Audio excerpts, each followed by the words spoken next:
Good morning viewers. Opening hours with മൈഫിൻ്റെ പുതിയൊരു സെഷനിലേക്ക് എല്ലാ പ്രേക്ഷകർക്കും സ്വാഗതം. Good morning Sooraj sir. Happy morning Vishnu. ഏതായാലും ഇന്നത്തെ ഒരു ഇന്ത്യൻ വിപണിയെ സംബന്ധിച്ച് ഇന്നലത്തെ ആ ഒരു ഇടിവ് കണ്ടിന്യൂ ചെയ്യുന്ന നിലയിലാണ് ഇന്ന് ട്രേഡിംഗ് തുടരുന്നത്. നമ്മൾ രാവിലെ കണ്ടതാണ് ഏഷ്യൻ മാർക്കറ്റും അല്ലെങ്കിൽ US ഫ്യൂച്ചേഴ്സൊക്കെ ഇന്ന് മാർക്കറ്റ് ഇടിവിൽ തുടങ്ങാനുള്ള ഒരു ഇൻഡിക്കേഷൻസ് ആയിരുന്നു തന്നിരുന്നത്. ഇപ്പോൾ നിഫ്റ്റി 50 നോക്കുമ്പോൾ 0.5% മുകളിലേക്ക് ഒരു ഇടിവ് രേഖപ്പെടുന്നുണ്ട്. 25,334 എന്നൊരു നിലയിൽ 175 പോയിൻറ്റിൻ്റെ ഇടിവാണ് നിഫ്റ്റി 50യിൽ നമുക്ക് കാണാൻ സാധിക്കുന്നത്. ബാങ്ക് നിഫ്റ്റി ആകട്ടെ 275 പോയിൻറ്റിൻ്റെ ഒരു ഇടിവ് രേഖപ്പെടുത്തുന്നുണ്ട്. നിലവിൽ 57,278 എന്നൊരു നിലയിൽ 0.48% ഇടിവാണ് ബാങ്ക് നിഫ്റ്റി ഇപ്പോൾ രേഖപ്പെടുത്തിക്കൊണ്ടിരിക്കുന്നത്. ഇന്നത്തെ ഒരു ബ്രോഡർ മാർക്കറ്റ് ഇൻഡെക്സുകളുടെയും അല്ലെങ്കിൽ സെക്ടർ വൈസ് പെർഫോമൻസ് ഒക്കെ നോക്കുമ്പോൾ കംപ്ലീറ്റ്ലി ഒരു നെഗറ്റീവ് സെൻറ്റിമെൻറ്റ്സ് തന്നെയാണ് ഇന്ത്യൻ മാർക്കറ്റിൽ നമുക്ക് കാണാൻ സാധിക്കുന്നത്. ഇന്നലത്തെ ഒരു ട്രേഡിംഗ് നമ്മൾ ഗ്ലോബലി നോക്കുമ്പോഴും കണ്ടത് US മാർക്കറ്റിലൊക്കെ വലിയ തോതിലുള്ള ഒരു ഇടിവായിരുന്നു. എസ്പെഷ്യലി എടുത്തു പറയേണ്ട ഡൗ ജോൺസ് 0.84% ഇടിവ് രേഖപ്പെടുത്തി. S&P 500 1.12% ഇടിവ് രേഖപ്പെടുത്തിയപ്പോൾ നാസ്ഡാക്കിൽ 1.9% ഇടിവുമായിരുന്നു നമുക്ക് കാണാൻ സാധിച്ചത്. മറ്റ് ഗ്ലോബൽ മാർക്കറ്റ് നോക്കുമ്പോൾ യൂറോപ്യൻ മാർക്കറ്റിലെ ഫുഡ്സെ, കാക്ക്, ഡാക്സ് തുടങ്ങിയ പ്രധാനപ്പെട്ട ഇൻഡെക്സുകളൊക്കെ തന്നെ ഇടിവ് രേഖപ്പെടുത്തിക്കൊണ്ടാണ് ക്ലോസ് ചെയ്തത്. ഇപ്പോൾ ട്രേഡിംഗ് തുടരുന്ന ഏഷ്യൻ മാർക്കറ്റിലോട്ട് വരുമ്പോഴും ഇടിവ് തന്നെയാണ് കാണുന്നത്. നിക്കി 225ൽ 2.5% അടുത്തൊരു ഇടിവ് രേഖപ്പെടുന്നുണ്ട്. ഷാങ്ഹായ് കോമ്പോസിറ്റ് ഫ്ലാറ്റ് നെഗറ്റീവ് നോട്ടിലാണ് ട്രേഡിംഗ് തുടരുന്നത്. കൂടാതെ ഹാങ്സെങ് നോക്കുമ്പോഴും 1% മുകളിലേക്ക് ഒരു ഇടിവാണ് ഈ ഒരു മണിക്കൂറിൽ നമുക്ക് കാണാൻ സാധിക്കുന്നത്. മറ്റ് ഗ്ലോബൽ മാർക്കറ്റിലെ ന്യൂസുകളിലോട്ടൊക്കെ വരുമ്പോൾ US-ലെ പ്രധാനപ്പെട്ട ആ ഒരു ഓഹരികളിലൊക്കെ ഇടിവുണ്ടായിരുന്നു. US മാർക്കറ്റ് ഇടിഞ്ഞതിന് ഒരു AI ബേസ്ഡ് ഒരു വാല്യുവേഷൻ കൺസേൺസ് ഉണ്ടായിരുന്നു. മാത്രമല്ല ലേ ഓഫുമായി ബന്ധപ്പെട്ടിട്ടുള്ള ന്യൂസുകളൊക്കെ US-ലൊരു മാർക്കറ്റിലൊരു സമ്മർദ്ദമുണ്ട് എന്നാണ് മനസ്സിലാക്കാൻ സാധിക്കുന്നത്. ചൈനയിലും ജപ്പാനിലുമുള്ള AI ബേസ്ഡ് സ്റ്റോക്കിലൊക്കെ ഒരു ഇടിവ് രേഖപ്പെടുത്തിയിരുന്നു. നമ്മൾ ഒക്ടോബർ തൊട്ടിലുള്ള ഒരു കണക്കിൽ ഒക്ടോബറിൽ ഒരു പിരിച്ചുവിടലിൻ്റെ കണക്ക് നോക്കുമ്പോൾ 22 വർഷത്തെ ഏറ്റവും ഉയർന്നൊരു കണക്കാണ് US-ൽ രേഖപ്പെടുത്തിയതായിട്ട് നമുക്ക് മനസ്സിലാക്കാൻ സാധിക്കുന്നത്. ഇന്നലെ NVIDIA, മൈക്രോസോഫ്റ്റ്, കോൾകോം, ഒറാക്കിൾ തുടങ്ങിയ ഓഹരികളിലൊക്കെ ഇടിവ് രേഖപ്പെടുത്തി. AI ചിപ്പ് മേക്കേഴ്സായ NVIDIAയുടെ ഓഹരി 3.65% ഇടിവാണ് രേഖപ്പെടുത്തിയത്. AMDയിൽ 7% മുകളിലേക്കൊക്കെയുള്ള ഒരു ഇടിവുമാണ് രേഖപ്പെടുത്തിയതായിട്ട് കാണാൻ സാധിക്കുന്നത്. കൂടാതെ ടെസ്ല മേധാവി മസ്കിന് $1 ട്രില്യൺ പ്രതിഫലം നൽകാനുള്ള തീരുമാനം ബോർഡ് അംഗീകരിച്ചു എന്നുള്ളതൊക്കെയാണ് നമുക്ക് മനസ്സിലാക്കാൻ സാധിക്കുന്നത്. സാർ, നമ്മൾ വിപണിയിലോട്ട് വരുമ്പോൾ US മാർക്കറ്റിനെ സംബന്ധിച്ച് എടുത്തു പറയേണ്ടത് വളരെ ഒരു ഇഷ്യൂസിലൂടെ കടന്നു പോകുന്ന ഒരു സമയം തന്നെ എന്ന് പറയാൻ സാധിക്കും. ലേ ഓഫിൻ്റെ ഇഷ്യൂസ് ഉണ്ട്, വാല്യുവേഷൻ കൺസേൺസ് ഉണ്ട്. ഇതൊക്കെ തന്നെ നെഗറ്റീവായിട്ടാണ് US മാർക്കറ്റ് ക്ലോസ് ചെയ്തതായിട്ടൊക്കെ നമ്മൾ കാണുന്നത്. ഇന്ത്യൻ മാർക്കറ്റിലും ഇത് എത്തരത്തിലാണ് അഫക്റ്റ് ചെയ്യാൻ സാധ്യത? ഓവറോൾ ഒരു ഗ്ലോബൽ മാർക്കറ്റ് നോക്കുമ്പോഴും എന്തൊക്കെ ഇഷ്യൂസാണ് ഇപ്പോൾ നിലനിൽക്കുന്നത്? വിഷ്ണു, ആദ്യം തന്നെ thank God it's A Friday, വെള്ളിയാഴ്ച എത്തി എന്നുള്ളതാണ്. വിഷ്ണു, ഇതിനകത്ത് ഒരു ട്രിക്കി ആയിട്ടുള്ളൊരു സിറ്റുവേഷനിൽ കൂടിയാണ് നമ്മൾ മാർക്കറ്റിൽ പോയിക്കൊണ്ടിരിക്കുന്നത് എന്നുള്ളതാണ്. അപ്പോൾ അത് ആക്ച്വലി ശരിക്കും പറഞ്ഞാൽ ഇന്നലെ വിഷ്ണു പറഞ്ഞത് ശരി തന്നെയാണ്. അതായത് നമ്മൾ ഇന്നലെ നമ്മുടെ ഓപ്പണിംഗ് അവേഴ്സ് തുടങ്ങിയപ്പോൾ തന്നെ പറഞ്ഞു നമ്മളൊരു ഹോളിഡേ കഴിഞ്ഞ് വരികയാണ്.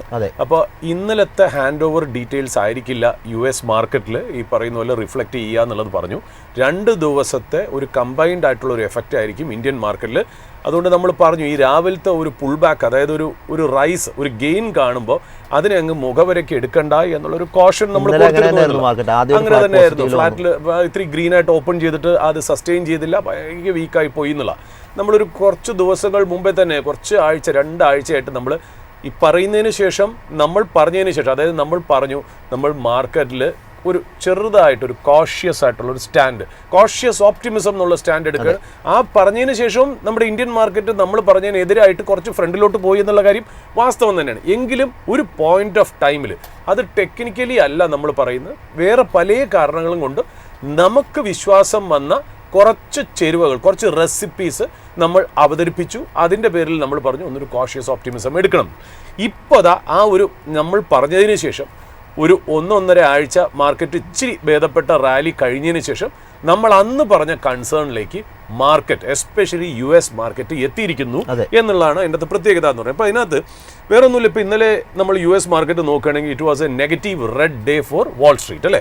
നമ്മൾ S&P 500 നോക്കുകയാണെങ്കിൽ -1.12%, നാസ്ഡാക്ക് -1.9%, 2% അടുപ്പിച്ച് ഡൗൺ, ഡൗ ജോൺസ് -0.84% ഡൗൺ. അപ്പോൾ ഇതിലൊക്കെ നോക്കുകയാണെങ്കിൽ അതെന്താ കാരണം എന്ന് വെച്ചാൽ നമ്മുടെ അവിടെ ഒരു പക്ഷേ US-ൽ 2 കാരണങ്ങൾ കൊണ്ടായിരിക്കാം US മാർക്കറ്റ് താഴെ വന്നത്. ഒന്നെന്ന് പറയുന്നത് ഈ ബോണ്ട് ഈൽഡ് ചെറുതായിട്ടൊന്ന് അനങ്ങി തുടങ്ങി. 4-ന് താഴെയൊക്കെ പോയിരുന്ന ബോണ്ട് ഈൽഡ് എനിക്ക് തോന്നുന്നു 4.07, 4.09%-ലേക്ക് ബോണ്ട് ഈൽഡ് മാറി. അപ്പോൾ അത് എന്താണ് കാര്യം? ഇപ്പോൾ ബോണ്ട് ഈൽഡ് അവിടെ റൈസ് ചെയ്യണമെങ്കിൽ ഇപ്പുറത്ത് എന്തെങ്കിലും ഒരു കാരണം ഈ കാരണമുണ്ടെങ്കിൽ മാത്രമേ ബോണ്ട് yield ഇവിടെ റൈസ് ചെയ്യുള്ളൂ എന്നുള്ളത്. അപ്പം നേരത്തെ വിഷ്ണു പറഞ്ഞ പോലെ തന്നെ ഈ ലേ ഓഫ്സിൻ്റെ ഒരു ന്യൂസ് വന്നു എന്നുള്ളത് ഒരു സൈഡിൽ, രണ്ടാമത് ഈ ആർട്ടിഫിഷ്യൽ ഇൻ്റലിജൻസിൻ്റെ ആ ഒരു സ്റ്റോറി ഉണ്ടല്ലോ, അതാണല്ലോ ശരിക്കും പറഞ്ഞാൽ US മാർക്കറ്റിനെ ഡ്രൈവ് ചെയ്ത് കൊണ്ടുപോകുന്നത്. അതായത് US മാർക്കറ്റിലെ S&P 500 നമ്മൾ പലപ്പോഴും പറഞ്ഞു, S&P 500 എന്ന് പറയുന്ന 500 കമ്പനികളിൽ 491 കമ്പനികൾ ശരിക്കും പറഞ്ഞാൽ വലിയ പെർഫോമൻസ് ഒന്നും ഇല്ല. എന്നാൽ ബാക്കി 9 കമ്പനികൾ, അതായത് മാക്സ് 7 എന്ന് പറയുന്ന company plus 2 artificial intelligence based stock ആയിട്ടുള്ള ബ്രോഡ്കോമും പലാൻഡറും കാരണമാണ് ഈ പറയുന്ന എന്താ പറയുക നാസ്ഡാക്കിൻ്റെ S&P 500ൻ്റെയും ഡൗ ജോൺസിൻ്റെയൊക്കെ വലിയ രീതിയിലുള്ള പെർഫോമൻസിന് കാരണം. അതായത് വളരെ കോൺസെൻട്രേറ്റഡ് ആയിട്ടാണ് US മാർക്കറ്റ് പോകുന്നത്.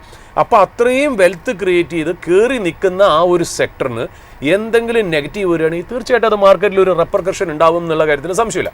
അപ്പോൾ ഇപ്പോൾ അവിടെ വീണ്ടും ഈ ആർട്ടിഫിഷ്യൽ ഇൻ്റലിജൻസ് ഒരു ബബിൾ ആണോ എന്നുള്ള ചർച്ചകളൊക്കെ വന്നു തുടങ്ങി എന്നുള്ളതാണ്. അതിൽ മെയിനായിട്ട് അത് ട്രിഗർ ചെയ്തൊരു കാര്യം എന്ന് വെച്ചാൽ ഒരു ഓപ്പൺ AI, അതായത് ഈ ChatGPTയുടെ ഫൗണ്ടിങ് കമ്പനിയായ ഓപ്പൺ AIയുടെ ഒരു സീനിയർ റെപ്രസെൻറ്റേറ്റീവ് ഒരു സ്റ്റേറ്റ്മെൻറ്റ് പറഞ്ഞു. അതായത് we are looking for artificial intelligence financing from government എന്നുള്ളത്. അത് ശരിക്കും പറഞ്ഞാൽ മാർക്കറ്റ്, അതായത് ആ എന്താ പറയുക അനലിസ്റ്റുകൾ വേണ്ട രീതിയിൽ അതിനെ എടുത്തില്ല. അതായത് അവർ കണ്ട രീതി എങ്ങനെയാണെന്ന് വെച്ചാൽ, ഇപ്പം നമ്മൾ കുറേ നാളായിട്ട് 1-2-3 മാസമായിട്ട് ഈ AI ഇൻഡസ്ട്രിയിൽ ഈ വക കമ്പനികൾ തമ്മിൽ ടെസ്ല, NVIDIA, പിന്നെ AMD, ഓപ്പൺ AI, മൈക്രോസോഫ്റ്റ്, പലാൻഡർ, ഇവരൊക്കെ തമ്മിൽ അങ്ങോട്ടും ഇങ്ങോട്ടും ഒരുപാട് ഡീലും അതിൻ്റെ ഇടയിൽ ഗവൺമെൻറ്റും ഒക്കെ ചേർന്നുള്ള ഒരു എക്കോ സിസ്റ്റം ബിൽഡ് ചെയ്യണമെന്ന് നമ്മൾ പലപ്പോഴായിട്ട് പറഞ്ഞു. അപ്പോൾ ഈ ഒരു വർത്തമാനം, അതായത് ഓപ്പൺ AI ഒക്കെ വന്നു നിന്നിട്ട് ഒരുപാട് ഡീൽസ് പറയുന്നു, അതിൻ്റെ ഇടയിൽ കൂടി ഇന്നലെ വന്നിട്ട് പറഞ്ഞു ഞങ്ങൾ ഗവൺമെൻറ് ഫിനാൻസിങ് AIയിൽ എക്സ്പെക്ട് ചെയ്യുന്നു. അപ്പോൾ മാർക്കറ്റ് അതിനെ തെറ്റിദ്ധരിച്ചിരിക്കുന്നത് എങ്ങനെയാണെന്ന്, തെറ്റിദ്ധരിച്ചാണോ നേരായ രീതിയിൽ ധരിച്ചാണോ എന്ന് ഇനി കാലം മാത്രമേ തെളിയിക്കുള്ളൂ. അവർ തെറ്റിദ്ധരിച്ചതെന്ന് വെച്ചാൽ ഈ ഡീലൊക്കെ നടത്തണമെങ്കിലും ഈ കമ്പനികൾക്ക് ഗവൺമെൻറ്റിൻ്റെ ഒരു ബെയിൽ ഔട്ട് വേണം. അങ്ങനെയാണ് ഇതിനെ പെർസീവ് ചെയ്തേക്കണം, അങ്ങനെയാണ് ഇതിനെ മനസ്സിലാക്കിയിരിക്കുന്നത് എന്നല്ല. ഒരു പക്ഷേ ഇത് കണ്ടിട്ടാണെന്ന് തോന്നുന്നു, എനിക്ക് തോന്നുന്നു ഈ സാം ഓൾട്ട്മാനില്ലേ, അതായത് CEO ഓഫ് ഓപ്പൺ AI, അദ്ദേഹം വന്ന് ക്ലാരിഫൈ ചെയ്തു, ഞങ്ങൾ ഗവൺമെൻറ് ബെയിൽ ഔട്ട് ഒന്നും അല്ല ഞങ്ങൾ ഉദ്ദേശിച്ചത്, ഞങ്ങൾ we are looking at government financing for government projects in artificial intelligence എന്നൊക്കെ വളരെ ക്ലിയർ ആയിട്ട് പറഞ്ഞെങ്കിലും മാർക്കറ്റ് അത് മുതൽ ഏതാണ്ട് ആ ഒരു വാക്കുകളെ വിശ്വസിക്കാത്ത രീതിയിൽ, അതായത് AI ട്രേഡ് എന്ന് പറയുന്നത് വളരെ ഓവർ ഹൈപ്ഡ് ആണ്, ഓവർ സ്ട്രെച്ച്ഡ് ആണ്, ഓവർ വാല്യൂഡ് എന്നുള്ള രീതിയിൽ തന്നെ മാർക്കറ്റിലേക്ക് എല്ലാ അനലിസ്റ്റുകളും, ഇന്നലെ നമ്മൾ ഫോക്സ് ന്യൂസ് നോക്കുകയാണെങ്കിൽ, ബ്ലൂംബർഗ് നോക്കുകയാണെങ്കിൽ, ഞാൻ ഇൻ്റർനാഷണൽ ചാനൽസാണ് പറയുന്നത്, റോയിറ്റേഴ്സ് നോക്കുകയാണെങ്കിൽ, അല്ലെങ്കിൽ വാൾ സ്ട്രീറ്റ് ജേർണലൊക്കെ നമ്മൾ വായിക്കുകയാണെങ്കിൽ നമുക്ക് മനസ്സിലാവണം എന്ന് വെച്ചാൽ എല്ലാവരും ഇപ്പോൾ ഡിസ്കഷൻസ് കംപ്ലീറ്റ്, അതായത് നരേറ്റീവ് അങ്ങനെയായി, ആർട്ടിഫിഷ്യൽ ഇൻ്റലിജൻസ് ഭയങ്കര ഓവർ വാല്യൂഡ് ആണ്, ബബിൾ ആണെന്നുള്ള രീതി. അത് ഡ്രൈവ് ചെയ്യാനായിട്ട് വേറൊരു കാരണം കൂടെ വന്നു, അതായത് മൈക്കിൾ ബറി, BURRY. ഈ മൈക്കിൾ ബറി എന്ന് വെച്ചാൽ നമുക്കറിയാം ഈ 2008 ആ ലേമൻ ബ്രദേഴ്സ് ക്രൈസിസ് ഒക്കെ വന്നില്ല, ആ ഗ്ലോബൽ ഫിനാൻഷ്യൽ ക്രൈസിസ് ഫോർകാസ്റ്റ് ചെയ്ത് പ്രെഡിക്റ്റ് ചെയ്തിട്ടുള്ള ഒരു വ്യക്തിയാണ് ഈ മൈക്കിൾ ബറി എന്ന് പറയുന്നത്. ഈ മൈക്കിൾ ബറിയെക്കുറിച്ച് നമുക്കറിയാം 2015 ഒരു ഹോളിവുഡ് മൂവി ഇറങ്ങിയിട്ട് ദ ബിഗ് ഷോട്ട് എന്ന് പറഞ്ഞാൽ എനിക്ക് ക്രിസ്റ്റഫർ ബെയിലാണ് ശരിക്കും പറഞ്ഞാൽ ഈ മൈക്കിൾ ബറിയുടെ ക്യാരക്ടർ പോർട്രേ ചെയ്തത് ആ സിനിമയിൽ. അപ്പോൾ അതിന് അദ്ദേഹം എന്ന് പറഞ്ഞാൽ ഈ എന്താ പറയുക ഈ ഡൂം ഡേയ്സ് ഇതേപോലെയുള്ള ക്രാഷ് ഒക്കെ വന്ന് പ്രെഡിക്റ്റ് ചെയ്യുന്ന ഒരാളാണ്, എന്നാൽ എപ്പോഴും വന്ന് സംസാരിക്കുന്ന ഒരാളൊന്നും അല്ല എന്നുള്ളതാണ്. അദ്ദേഹം ശരിക്കും പറഞ്ഞാൽ 2 കമ്പനിയിൽ വളരെ ഷോർട്ടായിരുന്നു എന്നുള്ള, വളരെ ബെയറിഷ് ആയിട്ടുള്ള സ്റ്റാൻഡ് ആയിരുന്നു എന്നുള്ള. എനിക്ക് തോന്നുന്നു $1.1 ബില്യൺ അടുപ്പിച്ച് 2 സ്റ്റോക്സിൽ ബെയറിഷ് ബെറ്റ് എടുത്തിരുന്നു. അതിലൊന്ന് NVIDIA, ഒന്നെന്ന് പറയുന്ന പലാൻഡർ. ഇത് ആക്ച്വലി ഇതെല്ലാം കുറേ നാൾക്ക് ശേഷം അദ്ദേഹം Xൽ, അതായത് ട്വിറ്ററിൽ വന്നിട്ടൊരു പോസ്റ്റ് ഇട്ടിരുന്നു. എനിക്ക് തോന്നുന്നു ഒക്ടോബർ 31 ഞാൻ വായിച്ചിരുന്നു അത്. ഞാൻ ഇതുമൊക്കെ കണ്ടിട്ടാണ് നമ്മൾ ഇതേപോലെ ഒന്ന് കോഷ്യസ് ഓപ്റ്റിമിസം എന്നുള്ള രീതി പറഞ്ഞത്.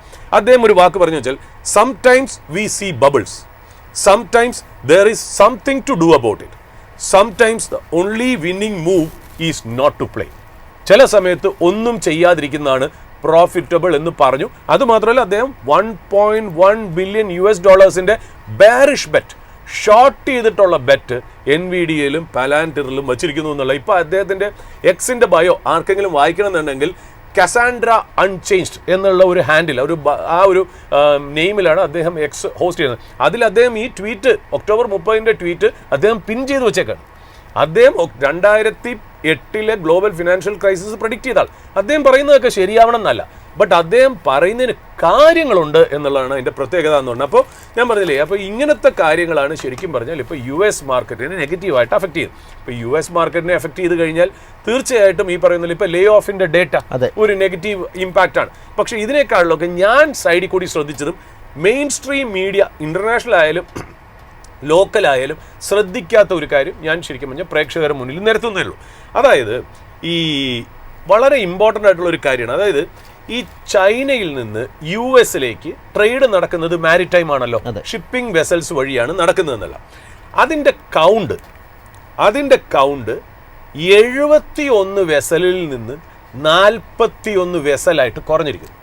അതായത് ഡൗൺ ബൈ 42% ഇൻ 3 weeks. ഞാൻ 3 ആഴ്ചത്തെ ഓൾമോസ്റ്റ് ഒരു 42% ഡൗൺ. അതായത് 71 വെസൽസിൽ നിന്ന് 41 ലാസ്റ്റ് 3 ആഴ്ച കൊണ്ട്. ഇത് ആക്ച്വലി ഈ ഷിപ്പിങ്ങിൻ്റെ ഈ ബാൾട്ടിക് ഡ്രൈ ഇൻഡെക്സ് ഒക്കെ നമ്മൾ വാച്ച് ചെയ്താൽ മാത്രമേ നമുക്ക് ഇത് പിടികിട്ടുള്ളൂ എന്നുള്ള. ഞാൻ അതിനെ ഇമ്പോർട്ടൻ്റ് ആയിട്ട് നോക്കാൻ കാര്യത്തിൽ നമ്മൾ ഈ ഹാൻഡ് ഓവർ എന്നൊക്കെ പറയുമ്പോൾ വെറുതെ ഒരു കാര്യം വായിച്ചു പോവുകയല്ലോ, നമ്മൾ പല കാര്യങ്ങളും നോക്കണം. അപ്പോൾ ഒരു ലോകത്തുള്ള ഗ്ലോബൽ ട്രേഡിനെ മനസ്സിലാക്കുന്നെങ്കിൽ ഷിപ്പിംഗ് എങ്ങനെയാണ് നടക്കണമെന്ന് പറഞ്ഞാൽ അവിടെ നിന്ന് നമുക്ക് കറക്റ്റ് ഡീറ്റെയിൽ അതിനകത്ത് കിട്ടുന്നുള്ള. അപ്പോൾ അതിനകത്ത് പ്രത്യേകത എന്ന് വെച്ചാൽ ചൈനയിൽ നിന്ന് US പോണ ഷിപ്പ് നമ്മൾ പറഞ്ഞു 71 നിന്ന് നേരെ 41 സാധാരണ 20 കൊല്ലമായിട്ട് 60 വെസൽ എന്നുള്ളത് കോൺസ്റ്റന്റ് ആയിട്ട് മെയിൻറ്റെയിൻ ചെയ്തത്. 60 അടുത്ത് വരും, പിന്നെ 70, അങ്ങനത്തെ രീതിയിൽ ഫ്ലക്ച്വേറ്റ് ചെയ്യുന്ന ദിവസം 60 ഇടിഞ്ഞ് 41 വരിക എന്ന് പറഞ്ഞാൽ അതിൻ്റെ അർത്ഥം എന്താണ്? ശരിക്കും പറഞ്ഞാൽ $28 ട്രില്യൺ ട്രേഡ് അൺസർട്ടനിറ്റിയിലാണെന്ന് അർത്ഥം. അതായത് ഷോർട്ട് ടൈമിൽ ഒരു 3 weeks കൊണ്ട്. അതായത് നമ്മളിപ്പോൾ നോക്കുകയാണെങ്കിൽ ഈ US ചൈനയും തമ്മിലുള്ള ആ ഒരു ഇഷ്യൂ കൊഴുത്തു വന്നല്ലോ. അപ്പോൾ ആ ടാരിഫിന് ഓരോ ഡേറ്റ് പറഞ്ഞു പോയി. അപ്പോൾ ആ ടാരിഫ് ഡേറ്റിന് മുമ്പായിട്ട് ഒരു ഫ്രണ്ട് ലോഡ് ചെയ്തിരുന്നു US കമ്പനീസ്. അതായത് ടാരിഫ് വരുന്നതിന് മുമ്പ് മാക്സിമം നമുക്ക് ചൈനയിൽ നിന്ന് ഇമ്പോർട്ട് ചെയ്ത് വയ്ക്കാം എന്ന് പറഞ്ഞ് ആ ഒരു ഫ്രണ്ട് ലോഡ് ചെയ്ത ഇൻവെൻട്രിയൊക്കെ ഓൾമോസ്റ്റ് എക്സോസ്റ്റഡ് ആയി. ട്രംപ് വന്ന് ഓരോ ദിവസം മാറ്റി പറയുമ്പോൾ ഇതിൻ്റെ പുറകിൽ ഇങ്ങനെ ഒരു റിപ്പർക്കഷൻ ഉണ്ടാവുമെന്ന് ആരും ശ്രദ്ധിച്ചില്ല എന്നുള്ളത് അതിൻ്റെ പ്രത്യേകത. അതുമാത്രമല്ല, ഇപ്പോഴത്തെ കണ്ടീഷനിൽ ഈ ഇൻവെൻട്രി എക്സോസ്റ്റ് ചെയ്തതെന്ന് മാത്രമല്ല, റീ ഓർഡറിംഗ് ഒന്നും നടക്കുന്നില്ല. ആ റീ ഓർഡറിങ്ങും ഏതാണ്ട് സ്റ്റെയിൽ മേറ്റായി. ഫ്രൈറ്റ് റേറ്റ് എന്ന് പറഞ്ഞാൽ ഭയങ്കര രീതിയിൽ, അതായത് ഈ ഷിപ്പിങ്ങിൻ്റെ ഫ്രൈറ്റ് റേറ്റ് എന്ന് പറഞ്ഞാൽ ഭയങ്കര രീതിയിൽ കുറഞ്ഞു. എനിക്ക് തോന്നുന്നു ഒരു മാസം കൊണ്ട് ബാൾട്ടിക് ഡ്രൈ ഇൻഡെക്സ് എന്ന് പറഞ്ഞാൽ ഈ ഷിപ്പിംഗ് റേറ്റ്സിനെ നിശ്ചയിക്കുന്ന അല്ലെങ്കിൽ അതിനൊരു മാനദണ്ഡമാവുന്ന ആ ഒരു ഇൻഡെക്സ് എന്ന് പറഞ്ഞാൽ 10% ഡൗൺ ആണ്. ഇപ്പോൾ Vishnu, the global trade between the 2 large economies, China and US, especially $28 trillion ട്രേഡിൻ്റെ അൺസർട്ടനിറ്റിയും കൂടെ നടന്നുകൊണ്ടിരിക്കുകയാണ് എന്നുള്ളത്. അതായത് എനിക്ക് തോന്നുന്നു ചൈനയിൽ നിന്ന് ഏതാണ്ട് 30% സോഴ്സ് ചെയ്യുന്ന അമേരിക്കൻ കമ്പനീസ് ഉണ്ടല്ലോ, അവരുടെ ഇനി വരാൻ പോകുന്ന ഈ ഇയർ എൻഡ് റിസൾട്ട്സ് ഒക്കെ ഏതാണ്ട് അവർക്ക് ഡൗൺ ഗ്രേഡ് ആയിരിക്കും. അവരുടെ പ്രോഫിറ്റ്സ് ഒക്കെ ഏതാണ്ട് 15-20% ഡൗൺ ആവാനുള്ള ചാൻസ് ഉണ്ട് ഈ ഒരു എക്കണോമിക് ട്രേഡ് സിറ്റുവേഷൻ നിലനിൽക്കുകയാണെന്നുണ്ടെങ്കിൽ. അതായത് ക്യാഷ് റിച്ച് ആയിട്ടുള്ള കമ്പനികൾ മാത്രമേ അവിടെ നിലനിൽക്കുള്ളൂ ഈ സമയത്ത് എന്നുള്ളതാണ് അതിനകത്ത് പ്രത്യേകത എന്ന് പറയുന്നത്. അപ്പോൾ ഒന്നാമത് US സ്റ്റോക്സ് എന്ന് പറഞ്ഞാൽ ഇത് ട്രേഡ് ചെയ്യണ PE എത്രയാണ്? 23 PE ആണ്. പല നല്ല മാർക്കറ്റുകളും ഏതാണ്ട് 17.8 നല്ല ഡിവിഡൻഡ് ഈൽഡ് തൊട്ട ഒരുപാട് ഇന്റർനാഷണൽ മാർക്കറ്റ്സ് ഓൾട്ടർനേറ്റ് ആയിട്ടുണ്ട്. അപ്പോൾ ഈ മണി വേണമെങ്കിൽ US മാർക്കറ്റ് സെല് ചെയ്തിട്ട്, അതായത് US മാർക്കറ്റിൽ ഇരിക്കുന്ന ഫണ്ട്സ് അവിടുന്ന് സെല് ചെയ്തിട്ട് വേറൊരു ഇന്റർനാഷണൽ മാർക്കറ്റിൽ പോവുക എന്ന് പറയുന്നത് സർവ്വസാധാരണമായിട്ടുള്ളൊരു കാര്യം തന്നെയാണ്. അത് നടക്കുമോ ഇല്ലേ എന്നുള്ളതാണ് നമുക്ക് നോക്കേണ്ടതെന്നുള്ള. അപ്പോൾ ഇതൊരു വളരെ ഇമ്പോർട്ടൻ്റ് ആയിട്ടുള്ള കാര്യമാണ്. ഇനിയിപ്പോൾ നമ്മൾ ബാൾട്ടിക് ഡ്രൈ ഇൻഡെക്സ് അത് കഴിഞ്ഞ് നമ്മൾ ഈ പറയുന്നത്, അപ്പോൾ ഞാൻ പറഞ്ഞു വന്ന കാര്യം എന്ന് വെച്ചാൽ ഈ AI മാത്രം നമ്മുടെ ടോക്സ് പോകുന്നത്. എയുടെ ബബിൾ കാരണമാണ് US മാർക്കറ്റ് ഡൗൺ ആവുന്നത്. അത് മാത്രമല്ല കാരണം, നമ്മൾ ഷിപ്പിംഗ് റേറ്റ്സ് ഗ്ലോബൽ ട്രേഡും കൂടെ വെച്ച് നോക്കുമ്പോൾ US എക്കണോമിക്ക് നെഗറ്റീവ് ആയിട്ടുള്ള കാര്യങ്ങൾ അവിടെ സറൗണ്ട് ചെയ്യുന്നു എന്നുള്ള കാര്യം വളരെ ക്ലിയർ ആണെന്നുള്ളൂ ഒന്ന്. രണ്ടാമത് നമുക്ക് ഇനി US ട്രഷറി ഈൽഡ് നോക്കാം. ട്രഷറി ഈൽഡ്, ബോണ്ട് ഈൽഡ് ശരിക്കും പറഞ്ഞാൽ ഒന്ന് ജമ്പ് ചെയ്തു, ഒന്ന് കൂൾ ഓഫ് ചെയ്യണമെങ്കിലും ആ 4ന്റെ താഴേന്ന് മാറി ഏതാണ്ട് 4.09% ആയി നമ്മൾ പറഞ്ഞല്ലോ. എന്താ കാര്യം? വിഷ്ണു നേരത്തെ സൂചിപ്പിച്ചു, private data reveals that large layoffs is happening in October. October മാസം വളരെ വലിയ ലേ ഓഫ്സ്, അതായത് ജോബുകൾ, അതായത് ജോലി പലർക്കും നഷ്ടപ്പെട്ടു പോണു എന്നുള്ളത്. അതായത് ഒക്ടോബർ 2025 US കമ്പനീസിൻ്റെ ആ ഒരു ഡേറ്റ എടുത്ത് നോക്കുകയാണെങ്കിൽ 1,53,000 ജോബ് കട്ട്സ് ഉണ്ടായിരിക്കുന്നു എന്നുള്ള. ഇത് ശരിക്കും പറഞ്ഞാൽ എത്രയായിരുന്നു ഒക്ടോബർ 24 എന്നറിയോ? കഴിഞ്ഞ കൊല്ലം ഇതേ സമയം വെറും 55,597 ജോബ് ലോസേ ഉണ്ടായിരുന്നുള്ളൂ. അതായത് കഴിഞ്ഞ കൊല്ലത്തിനേക്കാളും ഈ കൊല്ലം 175% ലേ ഓഫ് കൂടിയെന്നാണ്. അപ്പോൾ അതിൻ്റെ ഒരു കാര്യം എന്ന് പറയുന്നത്, നമ്മളിപ്പോൾ 2025 മാത്രം നോക്കുകയാണെങ്കിൽ എനിക്കൊന്ന് അമേരിക്കൻ പ്രൈവറ്റ് കമ്പനീസിൽ 1.1 മില്യൺ ജോബ്സ് പോയിട്ടുണ്ട് ഇതുവരെ. ഇപ്പം നമ്മളിത് താഴെ കൂടെ ശ്രദ്ധിക്കുന്നില്ല എന്നുള്ള. ലാർജസ്റ്റ് ആയിട്ട് ലൂസ് ചെയ്ത സെക്ടേഴ്സ് എന്നറിയും ഏതൊക്കെ സെക്ടറിലാണ് ഏറ്റവും കൂടുതൽ ജോബ് ലോസ് വന്ന്? ഒന്നെന്ന് പറയുന്നത് ടെക്നോളജി സെക്ടർ, രണ്ടെന്ന് പറയുന്നത് വെയർ ഹൗസിംഗ്, മൂന്നെന്ന് പറയുന്നത് ലോജിസ്റ്റിക്സ്, 4 എന്ന് പറയുന്ന റീറ്റെയിൽ. അതായത് ഈ ശരിക്കും പറഞ്ഞാൽ നമുക്ക് വേറൊരു രീതിയിൽ ഇത് കാണാം. എന്തുകൊണ്ട് പ്രൈവറ്റ് കമ്പനികൾ ഈ ലേ ഓഫ്സ് നടത്തി? ഒന്നെന്ന് പറയുന്നത് അവരുടെ കോസ്റ്റ് കട്ട് ഡൗൺ ചെയ്യാൻ, അല്ലേ? അവരുടെ കോസ്റ്റ്. രണ്ടാമത് ആർട്ടിഫിഷ്യൽ ഇൻ്റലിജൻസ് കാരണം ചില ജോലികളുടെ റെലവൻസ് ഇന്നത്തെ മോഡേൺ ഡേ എക്കണോമിയിൽ പോയി എന്നുള്ളതാണ്. അപ്പോൾ ഈ 2 കാരണങ്ങൾ കൊണ്ടാണ് അവിടെ ജോബ് ലോസ് വന്നതെന്നുള്ള യാതൊരു സംശയമില്ല. പക്ഷേ ഈ ജോബ് ലോസ് വരികയാണെങ്കിൽ എക്കണോമിക്ക് എങ്ങനെയാണ് അഫക്റ്റ് ചെയ്യണത്? ലേബർ മാർക്കറ്റ് ഭയങ്കരമായിട്ട് വീക്കാവും, വേജ് ഗ്രോത്ത് ഭയങ്കരമായിട്ട് കുറയും, കൺസ്യൂമേഴ്സ്, അതായത് വേജ് അധികമില്ല, ഒരുപാട് പേർക്ക് ശമ്പളം കിട്ടുന്നില്ല, അപ്പോൾ എക്കണോമിയിലേക്കുള്ള സ്പെൻഡിങ് ഭയങ്കരമായിട്ട് കുറയും. അത് എക്കണോമിയെ, US എക്കണോമിയെ ഭയങ്കരമായിട്ട് അഫക്റ്റ് ചെയ്യും എന്നുള്ള. പക്ഷേ വേറൊരു കാര്യമുണ്ട്, ഈ ലേ ഓഫിന് 2 രീതിയിൽ കാണാം. ലേ ഓഫ് എന്ന് പറയുന്നത് ഒരു റിസഷനായിട്ട് കാണണ്ട. കാര്യം ഒരു കോസ്റ്റ് കട്ട് ഡൗൺ ചെയ്യാന്ന് പറഞ്ഞ ഒരു കമ്പനിക്ക് വേണമല്ലോ. എവിടെയെങ്കിലുമൊക്കെ കോസ്റ്റ് കട്ട് ചെയ്യണം. അതായത് അവർ ടെക്നോളജി ഉപയോഗിച്ച് ചില ആൾക്കാരെ റീപ്ലേസ് ചെയ്യുന്നുള്ള പോസിറ്റീവ് ആംഗിളും കൂടെ കാണാം, എന്നാൽ ഇതിന് നെഗറ്റീവ് ആംഗിൾ കൂടെ. ഇത് 2 വശവും കൂടി കാണാം. ഇത് ബാലൻസ്ഡ് ആയിട്ടുള്ള ഒരു വ്യൂ എടുക്കുക എന്നുള്ളതാണ് ഇതിനകത്ത് പ്രത്യേകത എന്നുള്ള. ഒരു കാര്യം മാത്രം ജനങ്ങളുടെ ശ്രദ്ധയ്ക്ക് ഞാൻ പറയുന്നു, ഈ എന്നെ സംബന്ധിച്ച് വളരെ ഇമ്പോർട്ടൻ്റ് ആണ് ഈ പ്രൈവറ്റ് കമ്പനികളുടെ ജോബ് ലോസ് ഡേറ്റ. എന്താണെന്നറിയോ വിഷ്ണു? കാരണം ഇത് എവിടെയൊക്കെയാണ് ജോബ് പോയിരിക്കുന്നത് നോക്കൂ. Technology, warehousing, logistics, retail. ഇതേപോലെ തന്നെ ഇന്ത്യയിലും സംഭവിക്കാം. കാര്യം ആർട്ടിഫിഷ്യൽ ഇൻ്റലിജൻസ് ഏതൊക്കെ സെക്ടറിൽ ഡിസ്റപ്ഷൻ ഉണ്ടാക്കും എന്ന് നോക്കുകയാണെങ്കിൽ logistics, warehousing, supply chain management, retail, technology, ഇവിടെയൊക്കെ ചേഞ്ച് വരാം. അപ്പം നമ്മുടെ ഇവിടെ നമ്മൾ സ്റ്റോക്ക് പിക്ക് ചെയ്ത് മുന്നോട്ട് പോകുമ്പോൾ ഏതൊക്കെ സെക്ടറുകളിൽ ടെക്നോളജിക്കൽ അഡ്വാൻസ്മെൻറ്റ് വരുമ്പോൾ ജോബ് ലോസ് ഉണ്ടാവും എന്നുള്ളത് മനസ്സിലാക്കി വെക്കുന്നത് വളരെ നല്ലതായിരിക്കും എന്നുള്ളതാണ് എനിക്ക് പറയാനുള്ളത്. അപ്പോൾ ഈ ഒഫീഷ്യൽ ലേബർ ഡേറ്റ എന്ന് പറയുന്നത്, എന്തുകൊണ്ട് ഈ ഒഫീഷ്യൽ ലേബർ ഡേറ്റ ഇപ്പോൾ ഷട്ട് ഡൗൺ കാരണം ഇല്ല, അതുകൊണ്ടാണ് ഈ പ്രൈവറ്റ് ഡേറ്റയുടെ മുകളിൽ ഒരുപാട് ഡിസ്കഷൻ വരുന്നത്. കാര്യം വേറൊരു കമ്പയറബിൾ ആയിട്ടുള്ള ഒരു ഡേറ്റ ഇല്ല എന്നുള്ളത് തന്നെയാണ് അതിനകത്തുള്ള പ്രത്യേകത എന്ന് പറയുന്നത്. ഇനിയിപ്പോൾ നമ്മൾ നോക്കാൻ, യെസ് വിഷ്ണു എന്തോ പറയുന്നത്? സംശയം ചോദിച്ചോട്ടെ. ഇപ്പോൾ സാർ ഇപ്പോൾ പറഞ്ഞ പോലെ ഈ AI വാല്യുവേഷൻ അല്ലെങ്കിൽ AIയുടെ ഒരു ഇടപെടൽ എന്തായാലും ഈ ഒരു ജോബ് ലോസിൽ കണക്കെടുക്കുമ്പോൾ നമുക്ക് ഉണ്ടെന്ന് പറയാൻ സാധിക്കും. അതുപോലെ ഇപ്പോൾ സാർ പറഞ്ഞു ഷിപ്പിങ്ങിൻ്റെ ഒക്കെ ഒരു ട്രാക്ക് നോക്കുമ്പോൾ വളരെയധികം കുറഞ്ഞിട്ടുണ്ട്. അതായത് താരിഫിൻ്റെ ഒരു എഫക്റ്റ് ഈ ലേ ഓഫിലും ഇല്ല. കാരണം വെയർ ഹൗസും ലോജിസ്റ്റിക്കിലും ഒരു ഇടിവ് വന്നിട്ടുണ്ടല്ലോ. അതായത് ലേ ഓഫ് നടത്തുന്ന അല്ലെങ്കിൽ ആ ഒരു എണ്ണം നോക്കുമ്പോൾ ലോജിസ്റ്റിക്കിലും വെയർ ഹൗസ് സെക്ടറിലും വലിയൊരു ഇടിവുണ്ടായിട്ടുണ്ട്. അല്ലെങ്കിൽ നമുക്കൊരു തൊഴിൽ പോകുന്ന സാധ്യത ഉണ്ടെന്നല്ല പറയുന്നത്. അത് തന്നെ ഒരു താരിഫിൻ്റെ എഫക്റ്റ് ഇതിലുണ്ടാകത്തില്ല. ഇതിനെയൊക്കെ നമ്മൾ ഡബിൾ എഡ്ജ്ഡ് സ്വേർഡ് എന്നാണ് പറയുന്നത്. നമുക്ക് നോക്കാം, ഇപ്പോൾ ഒരു സപ്ലൈ ചെയിൻ മാനേജ്മെന്റ് അല്ലെങ്കിൽ ലോജിസ്റ്റിക്സ് ഡിവിഷനിൽ ജോലി പോവുകയാണെങ്കിൽ എന്താ സംഭവിക്കുന്നത്? 2 രീതിയിൽ നമുക്കിതിനെ കാണാം. ഒന്നെന്ന് പറയുന്നത് കമ്പനികളെ സംബന്ധിച്ചോളം അവർ കോസ്റ്റ് കട്ട് ചെയ്തു, അല്ലേ? കോസ്റ്റ് കട്ട് ചെയ്ത് ആവശ്യമില്ലാത്ത എംപ്ലോയീസിനെ മാറ്റി അവരതിന് ഓട്ടോമേഷൻ കൊണ്ടുവന്നു, റോബോട്ടിക്സ് കൊണ്ടുവന്നു, ആർട്ടിഫിഷ്യൽ ഇൻ്റലിജൻസ് കൊണ്ടുവന്നു. കമ്പനി കുറച്ചുകൂടി എഫിഷ്യൻ്റ് ആയി. അപ്പോൾ 10% പ്രോഫിറ്റ് മാർജിൻ ഉണ്ടാക്കിക്കൊണ്ടിരുന്ന കമ്പനി ചിലപ്പോൾ 12% പോവാം, അല്ലേ? അവരെ കോസ്റ്റ് കട്ട് ഡൗൺ ചെയ്തു. അവർ പെട്ടെന്ന് ഫാസ്റ്റായിട്ട് വളരെ പ്രെസിഷനോടുകൂടി സാധനങ്ങൾ ഉണ്ടാക്കി ഡെലിവറി ചെയ്തു. അപ്പോൾ ഒരു കമ്പനി സ്പെസിഫിക് ആയിട്ട് നോക്കുകയാണെങ്കിൽ അത് നല്ലതാണ്. ബട്ട് വേറൊരു വശം നോക്കാം, ആൾക്കാർക്ക് ജോലി പോകുമ്പോൾ എന്തായി? സാലറി ഏൺ ചെയ്യുന്ന ആൾക്കാരുടെ എണ്ണം കുറഞ്ഞു. നമ്മളെ കുറേ റോബോട്ട്സും മെഷീൻസും ആർട്ടിഫിഷ്യൽ ഇൻ്റലിജൻസും റീപ്ലേസ് ചെയ്തു. അപ്പോൾ ആൾക്കാരുടെ ഇടയിലേക്ക് കുറവ് കാശ് വന്നു. അവർ സ്പെൻഡ് ചെയ്യുന്നത് എവിടെയാണ്? എക്കണോമിയിൽ. അല്ലെങ്കിൽ അവരെവിടെയാണ് സേവ് ചെയ്യണത്? എക്കണോമിയിൽ. സ്പെൻഡ് ചെയ്യണതും സേവ് ചെയ്യണതും ഭയങ്കരമായിട്ട് എക്കണോമിയിൽ കുറഞ്ഞാൽ ലാർജർ എക്കണോമിക്ക് അത് നെഗറ്റീവായിട്ട് വരില്ലേ? അപ്പോൾ ഇത് 2 രീതിയിലും വരും എന്നുള്ളതാണ് അതിൻ്റെ പ്രത്യേകത. ബട്ട് നമുക്ക് നാം പറഞ്ഞില്ല, ഇതിനകത്തൊരു പെർഫെക്റ്റ് സൊല്യൂഷൻ ഇല്ല. ഈതർ ബ്ലാക്ക് ഓർ വൈറ്റ് എന്നില്ല, ഷെയ്ഡ്സ് ഓഫ് ഗ്രേ. അങ്ങനെ മാത്രമേ നമുക്ക് ഇതിനെ കണ്ട് മുന്നോട്ട് പോകാൻ പറ്റുള്ളൂ എന്നുള്ളതാണ്.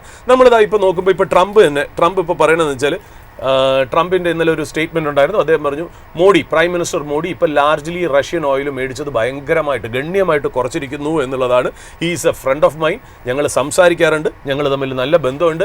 ഞാൻ ചിലപ്പോൾ അടുത്ത കൊല്ലം 2026 ഇന്ത്യ വിസിറ്റ് ചെയ്യും. അവിടെ ക്വാഡിൻ്റെ ഒരു സമ്മിറ്റ് ഉണ്ട്. ക്വാഡ് എന്ന് പറയുമ്പോൾ കുറച്ച് രാജ്യങ്ങൾ ചേർന്ന് മാത്രമാണ് ക്വാഡ് എന്ന് പറയുന്നത്. അതായത് US, ജപ്പാൻ, ഓസ്ട്രേലിയ, ഇന്ത്യ, അങ്ങനെയുള്ള 4 രാജ്യങ്ങളാണ് ഈ ക്വാഡ് നേഷൻസ്, QUAD.